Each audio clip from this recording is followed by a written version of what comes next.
Step into my heart. Step into my heart. Leave your cares behind. Leave your cares behind. 여덟 번째 물건을 보시겠습니다. 건축물 관리장이 없는 무허가 건물이고, 여기 보면 도로가 없습니다. 지적법상 도로가 없는 땅에 무허가 건물이 지어져 있는 곳입니다. 감정 가격이 11억 6천에서 4억까지 하락을 했습니다.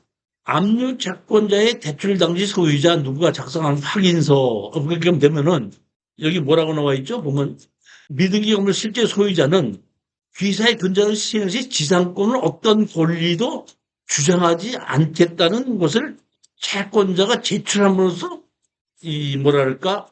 대출해 준 거거든요. 근데 제가 알고 있기로는 이 담당자가 이런 걸 했을 때는 권리를 주장하지 않는다고 하지 않고 땅과 같이 포함해서 건물도 매각한다고 하는 것이 맞는 거거든요. 근데 여기는 표현을 권리를 주장하지 않는다고 해갖고 그 건물이 우리가 간다는 것은 또 아니거든요. 그러니까 이런 애매한 것은 있으니까 원래 은행에서 정상적으로 이런 것을 무허가 건물이 지장이 있을 때 대출을 해줄 때 만약에 이 대출해준 금액을 갖고 경매를 진행시킬 시에 지상 건물도 같이 포함해서 매각에 포함하겠다는 작성을 쓰게끔 되면은 우리가 낙찰 받게끔 되면 그 건물도 내게 되는 거예요. 포함한다고 하지 않고 권리를 주장하지 않는다고 얘기했거든요. 이게 상당히 애매한 겁니다. 권리를 주장해야지 우리 그 사람 보고 홍보하고 나가고 지를 단다. 할 텐데 난 권리 없어. 권리 없는데 근데 내 것도 아니야. 내 것도 아니야. 조금 그런 문제는 있습니다. 문제는 제가 보기에는 이 땅을 가지고 이 건물에 애착할 필요가 없기 때문에 무시해버린 겁니다. 그거를. 이해가셨죠? 핵심은 내가 이 땅을 쓸 때에 건축물을 지을 수 있느냐 이런 얘기거든요. 그러면 건물을 지으려면 반드시 건축법상 도로가 있어야지 되는 겁니다. 근데 여기에 보면은 지적법상 도로가 없는데 건축법상 도로가 있기 때문에 이 땅을 낙찰을 받았을 때 여기 있는 건물을 왜 건물을 주장하지 못하니까 내가 철거해버리는 거는 상관이 없습니다. 철거하는 건 상관이 없죠. 건물 주장할 사람이 없으니까. 근데 건물을 내가 사진 않았으니까 내 건 아니지만은 내 땅에 있는 거 철거하는 데는 주인이 없는 건데 무슨 철거하는 거랑 문제 없기 때문에 철거를 하고 건물을 새로 지을 수 있느냐가 이 땅의 핵심입니다. 자, 여기 보시게 되면 감정평가사가 해놓은 겁니다. 지적도상 맹지이나 북서측 인근 토지상에 개설된 현황도로 약 34m의 내외의 포장도로를 통하여 통행이 가능한 바 건권 토지로 통행에 제한이 있는지 여부 및 건축 허가 시 도로 인정 여부 확인 등 유의 요함. 압류 채권자의 대출 당시 토지 소유자가 작성한 확인서를 채권자가 제출한 어떤 확인서? 공권지상주택은 건축물 관장 미등재 미등기 건물이고 실소유자가 채무자이며 귀사인 근저당권 실행 시 지상권 등 어떠한 권리도 주장하지 않겠다는 내용을 제출을 하고 거기에 의해서 설정을 하고 그다음에 대출해주고 거기에 의해서 땅이 경매가 진행된 겁니다. 근저당 설정을 지금 얼마로 해놨죠? 4억 5천을 해놓고 3억 5천5백을 신청했습니다. 감정평가사가 얘기한 것은 여기 노란티 표시되어 있는 것은 현황도로고 464-3번지 이것이 우리 매각에 가는 물건입니다. 여기 보면 이렇게 건물이 있죠? 여기 보면 현황도로가 이렇게 있죠, 앞에. 이 도로가 있죠? 즉, 이 얘기는 뭐냐면 내가 이 땅 중에서 실질적으로 앞에 마당이나 옆에 있는 땅 일부는 내 땅에서 현황도로로 포함이 되어 있기 때문에 실질적으로 내가 이 건물을 진다고 하면 현황도로의 면적을 빼는 걸 가지고 건폐율과 용적률을 적용하면 된다. 이렇게 하시면 됩니다. 그러니까 현황도로가 건축법상 도로로 인정된다고 하더라도 내가 이 땅에 건물을 질 때는 도로로 쓰고 있는 것은 대주로 치지 않는다는 얘기입니다. 그러니까 사는 땅이 300평이 된다고, 예를 들어서 300평이 된다고 하더라도, 그냥 도로를 쓰고 있는 것이 50평이다. 그러면 250평만 가지고 건폐율과 용적률을 적용받아서 건물을 짓는 거다. 이렇게 생각하시면 되는 겁니다. 자, 제가 이걸 한번 봤더니, 지목이 대지죠? 자연 녹지 지역이 자연 취락 지구입니다. 자연 녹지 지역이 있고 자연 취락 지구가 있죠. 그럼 어떤 땅에 건물을 짓을 때는 녹지 지역 적용받아야 자연 취락 지구 적용받습니까? 취약수준 그러면 녹지 지역하고 취약 지구하고 차이점이 뭐죠? 21%, 20% 어떤 땅이든지 용도 지역에 의해서 건폐율과 용적률이 적용이 되고 건물을 지을 수 있는 종류가 결정이 되지 않습니까? 뭐에 의해서? 건축법의 용도 지역에 의해서. 어떤 용도 지역에는 얼만큼을 지을 수 있고 건폐율과 용적률은 얼마를 지을 수 있다.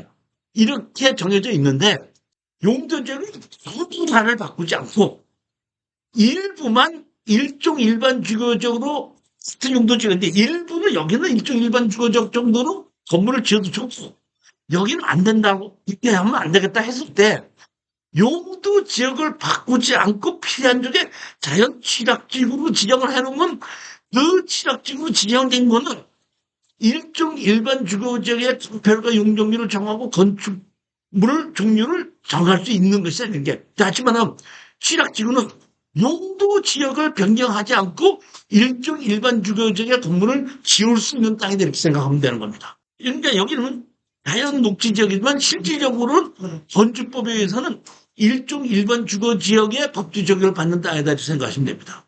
항공사진을 보시면 이렇게 돼 있죠. 그러면 이걸 가지고 여기에 있는 이 도로와 이 도로를 가지고 건축허가를 내줄 것이냐 안 내줄 것이냐를 우리는 담당자한테 물어보지 않고도 한번 짐작해 보는 겁니다. 자, 이렇게 현황도로가 있죠? 이 집이 있는 겁니다. 여기 집이 있고 여기 앞에 현황도로가 있습니다. 집도 제가 보기에는 수리를 깨끗이 했죠. 그렇게 나쁜 집은 아니에요. 그러니까 옛날 집이 있던 거를 수리를 한 것 같아요. 이렇게 현황도로가 이게 있습니다. 자, 그리고 위치도 여기 기흥 인터체인지 있는데 옆이죠. 그러니까 위치도 상당히 좋은 위치 있는 건 맞습니다. 자, 그래서 제가 이 땅을 낙찰 받았을 때 다시 건물을 지을 수 있겠는가를 봤는데 여기 주변에 건물은 아까 많이 지어져 있었죠. 건물 많이 지어져 있잖아요, 보면. 이렇게. 이 건물이, 주변에 건물이 지어져 있는 거를 보면은 여기 지적도를 보시게끔 되면은 도로는 없죠. 지적법상 도로가 없이 이렇게 건물이 지어진 거를 마을 안길. 마을 안길은 언제 생긴 거죠?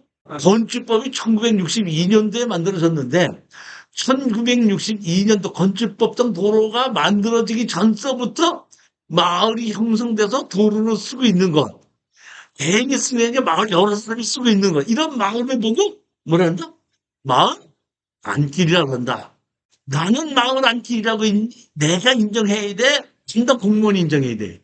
김덕 공무원이 있다 보니까 제가 이 근처에 있는 땅의 3개를 가지고 건축물의 배치도를 띄워봤습니다. 여기 3개, 하나, 둘, 3개를 띄워봤습니다. 제일 먼저 요 땅 봤죠? 우리가 땅을 사는 건 요건데 요 땅이죠? 요 땅이 지금 몇 번지죠? 464-8번지죠.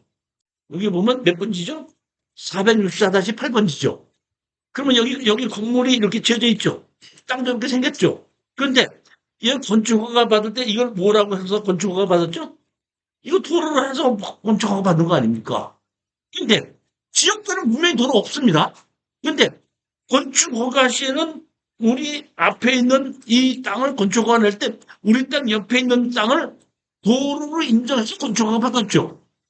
그렇지 않습니까? 그러니까 우리 땅을 건축허가를 신청한다 그러면 앞집은 인정해주고 뒷집은 인정 안 할까요? 소유권자는 똑같은데? 그렇지 않습니까? 그렇기 때문에 제가 봤을 때는 이거는 담당자가 인정을 했었다 이런 뜻이죠. 그래서 제가 보면 이것도 보고 이 옆에 있는 것도 봤거든요. 이 옆에 있는 건데 이거는 지적장 도로예요. 여기는 지적장 도로인데 여기는 지적장 도로가 아니고 여기는 뭐죠? 지붕이 대지인데 아까 이만큼을 가지고 건축허가를 낸 거죠. 건축법상. 근데 이 땅도 이렇게 도로를 인정해서 건축허가를 내줬더라. 이렇게. 이게 사실은 보면 4m가 너비가 이상이 돼 있어야 되는 건데 4m 너비가 안 되는 것도 지적법정 도로인데 현황은 4m가 넘는데 현황은 4m가 안 되고 지적법정 도로가 있는 걸 가지고 건축허가를 내줬죠. 그러면 그 도로는 다른 도로 아닙니까? 아니요, 요렇게, 요렇게 생겼죠. 이렇게 길게. 쭉 밑에 있는 요, 뭐, 이렇게 길게 생긴 요거잖아요, 요거. 그러니까, 요거는 요 도로예요, 요 도로. 요 도로예요, 요거. 지금하고 관계없는 도로 아닙니까? 아니, 근데 이 도로를 연결시켜갖고 여기까지 온 거고, 그러니까 우리 땅이 여기인데, 여기에 있는 건물도, 이 건물이 이 땅 도로를 같이 연결시켜서 진입된 거잖아요. 저 밑에서부터 진입이 된다 보니까, 중간에 진입이 아니라. 그래서 요또 있는 거고, 제가 하나 더 봤습니다. 여기 뭐, 이번엔 또 이러면, 어느 땅이냐면, 요 땅입니다, 여기. 466-6입니다. 466-6을 보게끔 되면, 여기 466-6이죠. 466 보게끔 되면, 여기 보면, 뭐라 그러지? 460-6이죠. 근데, 뭐로 돼 있죠? 도로로 돼 있죠.